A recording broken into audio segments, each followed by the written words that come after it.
What's that? Oh, that's a new display item from my Disneyland display. Yeah, it's covered up because I don't want you to see it just yet. Don't worry, I'll be unveiling what this is at the very end of the video. Don't cheat and skip ahead. Just be patient. We'll get there. Hey there you guys, Shaun Allen here. Welcome to another episode of Disneyland at Home. As you can see, I am here at my place with my Disneyland display, my ever-growing Disneyland display because I get so much stuff from Disney, and it's really just exploding, and this is just another example. Don't worry, like I said, we'll get to this in a second, but right now, I'm going to be answering some of your guys' questions because you've been asking me a ton of questions lately, so let's get to them. One of my most popular questions happens to be, when is the best time to go to Disneyland? Well, the answer is...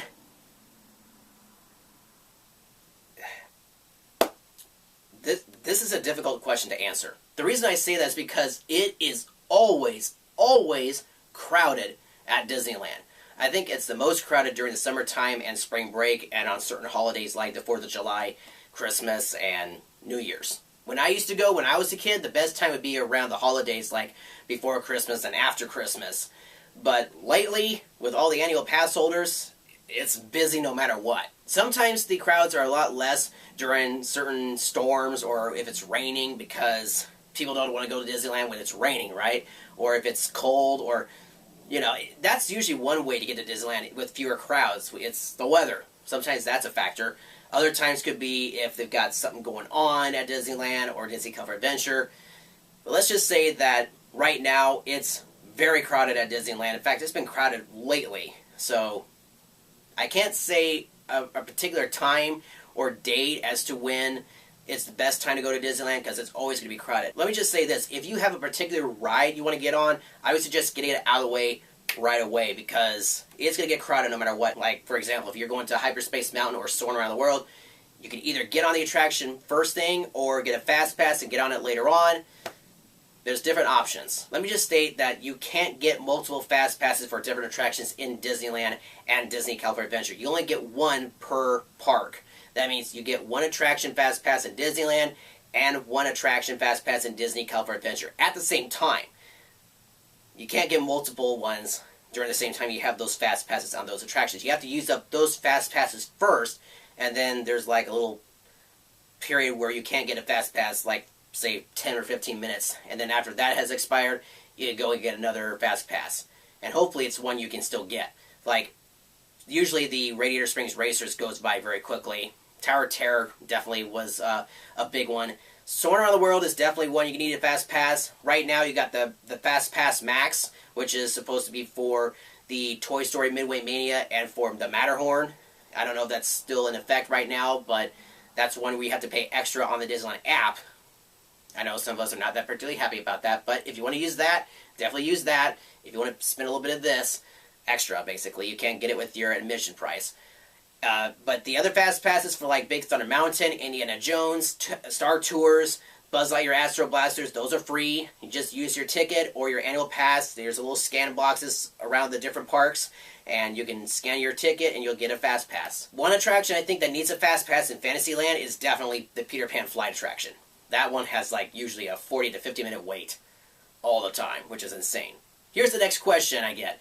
What is my favorite Disneyland restaurant? And I actually answered that question in a video that I did here on this series called My Top 5 Favorite Disneyland Restaurants. If you guys want to see that video, go and check out the iCards annotation just popped up on the screen. If you can't see that, I think you can see this on a mobile device, but if you can't see it, check out the link down below in the description of this video. I'll actually give you a little hint as to what's my favorite restaurant at Disneyland. It's located in Critter Country. It's like the only restaurant in Critter Country, at least as far as I know. You may be thinking, oh, it's the Harbor Galley. Nope, it's not the Harbor Galley. That's in New Orleans. Is it New Orleans? Yeah, I guess it is kind of in New Orleans. It's right across from the Haunted Mansion. It's just on the edge of Critter Country. So, Harbor Galley, no, it's still in New Orleans. Just barely. Where is your Blue Bayou restaurant video? You promised one. Since you haven't fulfilled your promise, I'm unsubscribing. Seriously, that is a comment that I actually got on my channel. Ridiculous. Okay, this person either does not watch my channel or doesn't pay attention to their subscription fee, because I actually did film a Blue Bayou restaurant video. That comment was actually posted on my channel a couple weeks ago. Was it a couple weeks ago or a month ago? Somewhere in there. But yes, I've actually already done a restaurant review for the Blue Bayou restaurant. There it is, right there. The link is also down below in the description of this video. I filmed that like back in what, August or September? Was it August or somewhere in there? But yeah, I did, so check it out. And I hope you come back and subscribe to my channel. And let me just state something about the whole unsubscribe part of that comment. I'll try to make a statement by saying I promise that I'll get you guys a certain video, and I'll usually fulfill it, right? Like I did with the Blue Bayou restaurant. But there may be times where I may have to extend the wait time because something may happen. I mean, I am in college right now, about to graduate, and other things may happen like family stuff, business, you name it. I can't always be at Disneyland. There's certain days when I can get into certain attractions or certain restaurants. The Blue Bayou restaurant, by the way, you have to reserve a spot in that restaurant like a month in advance. But I was fortunate enough to be able to get in because this wonderful family invited me to their daughter's first birthday party. And they were viewers of my channel, so I'm like, you know, thank you so much. I mean, that was unlike anything I've ever experienced, and I was really grateful for it. But you know, I try to do things in such a way where, you know, I try to fulfill my promises, right? And if I don't, then I apologize. But that doesn't mean you have to unsubscribe to my channel. It will get done eventually. It's just that things happen. Life happens. Also, if you're looking for a particular video that I supposedly filmed, check out my playlist. I have a whole playlist for Mealtime at Disneyland, my vlogs, my ride reviews, my special events. I post the playlist at the very end of my videos now on the end slate. And usually that will contain a lot of videos. I think, how many does my playlist for Mealtime at Disneyland have? Like 50 at this point? I don't remember exactly, but it's got a lot. So if you don't see a particular video, send me a comment, and I'll usually reply to you within the next, I don't know, day or so. I try to get back to as many comments as I can. There are some comments I don't really answer because I either answer them in a previous comment, or sometimes they may be rude comments, and I don't answer those. What is the most expensive item that I bought at Disneyland?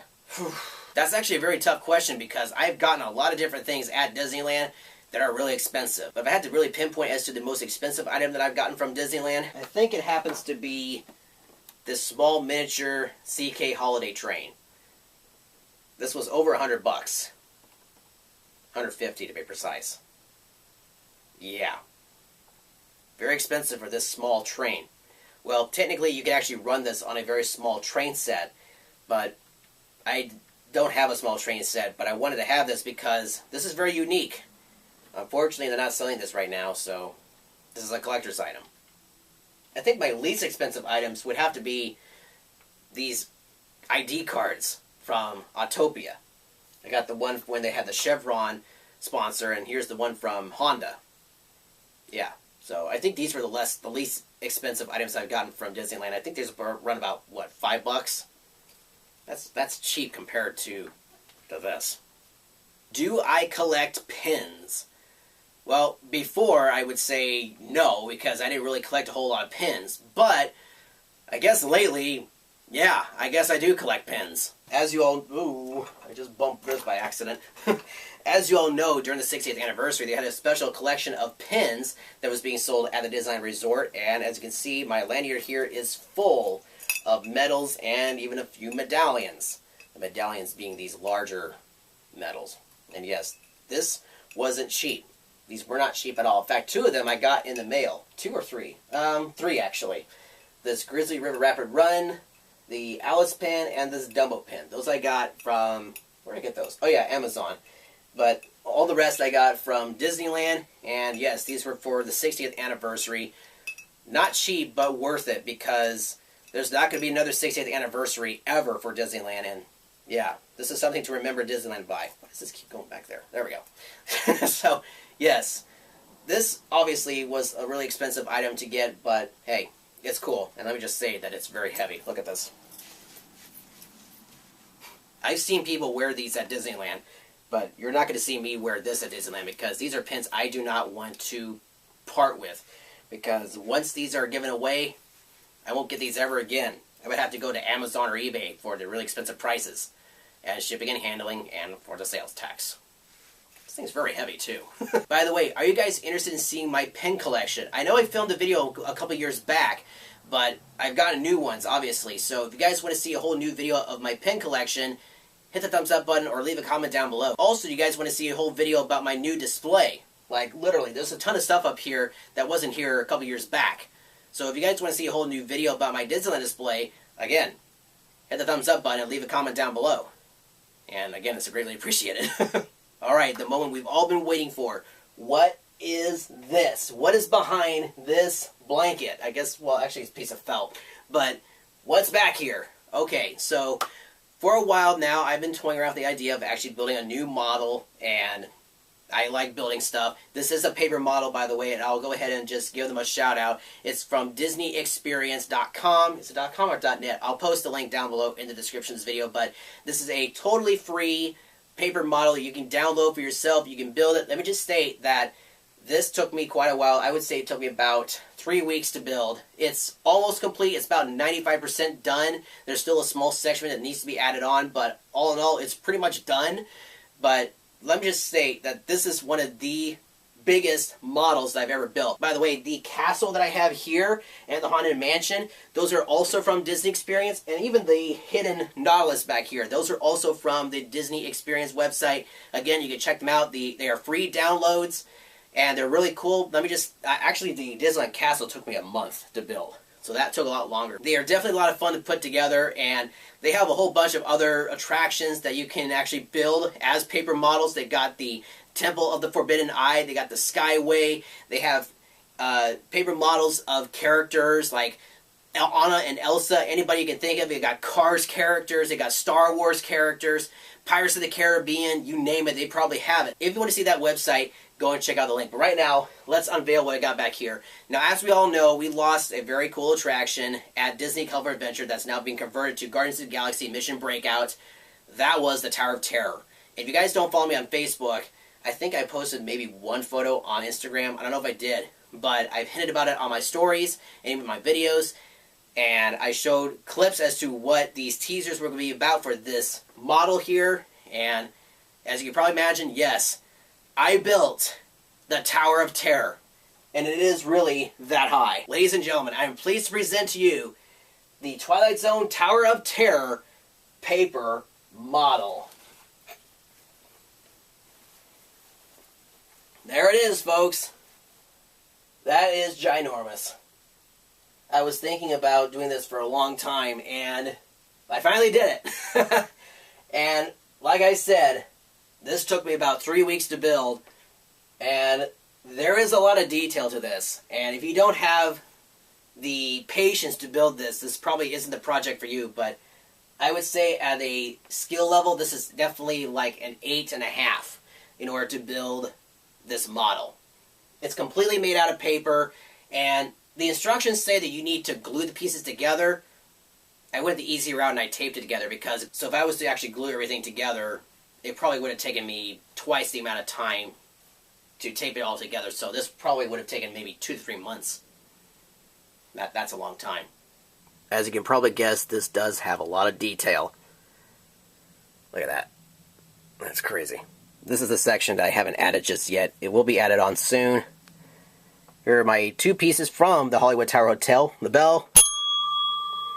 And my hotel key that I never got to use because I was transferred to the Twilight Zone. Oh yeah, and check this out. Down here is the Tower Hotel gift shop. It actually says that right here. Oops. It actually says that right here on the sign. Right there. That's funny. Well, you guys, that is the end of the video. I hope you enjoyed it. If you liked it, hit the thumbs up button. It's greatly appreciated. Don't forget to check out my previous episodes of Mealtime in Disneyland, my vlogs, my ride reviews, my special events, and of course my Disneyland at Home series. And don't forget, I have 3 other channels, the educational series, the vlog series, and the Travel Town series. And like I keep saying, and what I keep forgetting to say, subscribe to my channel. It's greatly appreciated. And when you hit the red subscribe button, be sure to hit the bell button, because that way you can get notifications as to when a new video will be uploaded to my channel. And again, it's greatly appreciated when you subscribe. And yeah, thank you all so much for watching. I hope your day was a magical one. You have to admit, this is pretty cool. Hey guys, thank you so much for watching. Be sure to hit the thumbs up button and subscribe to my channel for more Disneyland fun. Check out the playlist provided on the end slate. Be sure to check out my other channels. And don't forget to follow my Instagram, Snapchat, Twitter, and Facebook. Thank you so much for watching, and I hope your day was a magical one.